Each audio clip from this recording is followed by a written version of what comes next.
Hello mga kananay, ngayon ay araw ng Martes. Ayan.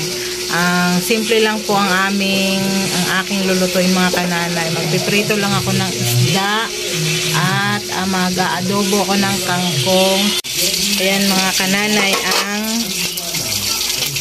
prito.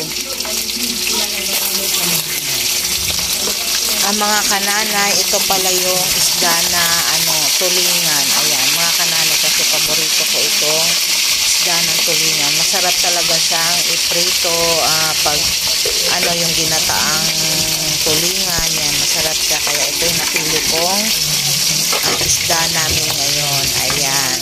Ayan, na siya mga kananay. Medyo sunog-sunog na, kaya tanggalin na natin.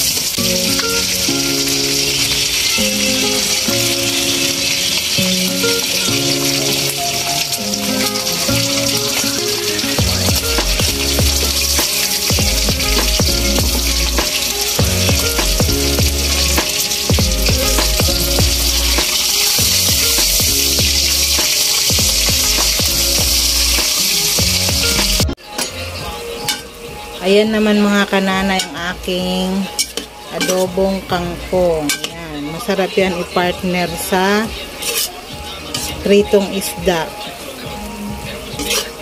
Yan. Ayan mga kananay, dahil maulan ng panahon ngayon, kailangan tayo magtipid-tipid kasi nga pag ganyan may bagyo, mahirap magpunta-punta ng palengke dahil may baha. Ayan. Tsaka itong kangkong mga kananay is napaka-healthy nito sa katawan. Yan. Bukod sa napaka-healthy, at napakasarap pa. Tikman natin mga kananay kung masarap ba.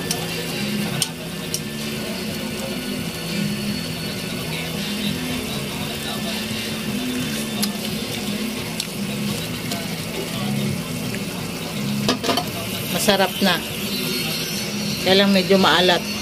Dagdagan natin ng tubig. A few inches later.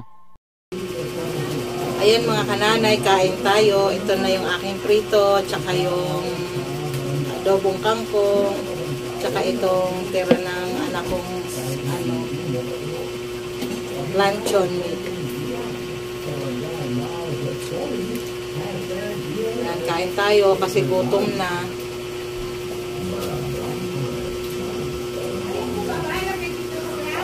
Mga anak ko, mga kananay, mauna na sila kanina kasi papasok pa. Ganyan na nga lang.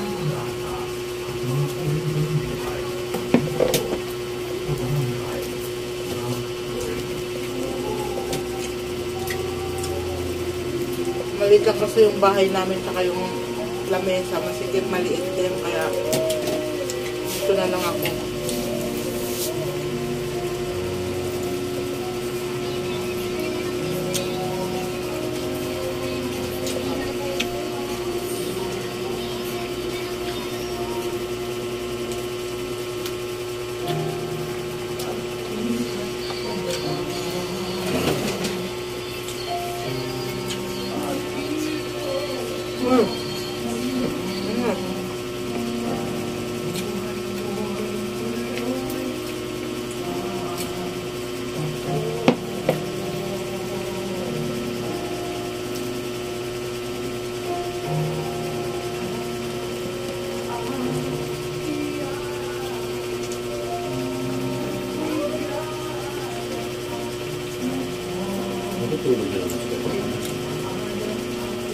Papapot nga ng tubig, yung naitim dyan.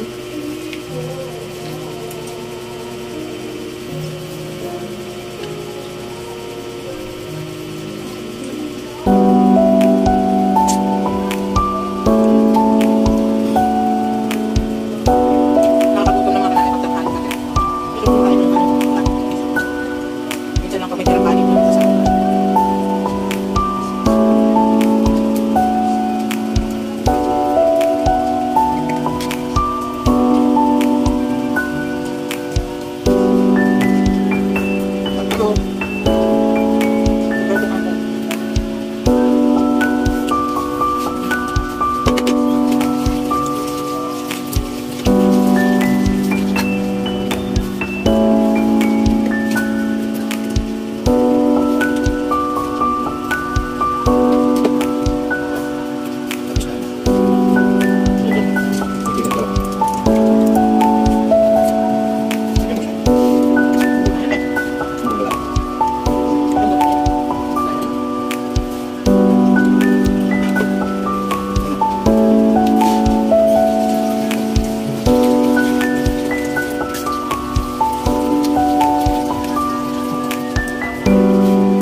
inches later. Ayan mga kananay, tapos na ako. Maraming salamat sa lahat na nag-subscribe sa akin. Sana dumami pa kayo at saka sana marami pang manood ng video ko kahit ganito lang. Maraming salamat. Bye-bye. Thanks for watching. The next day.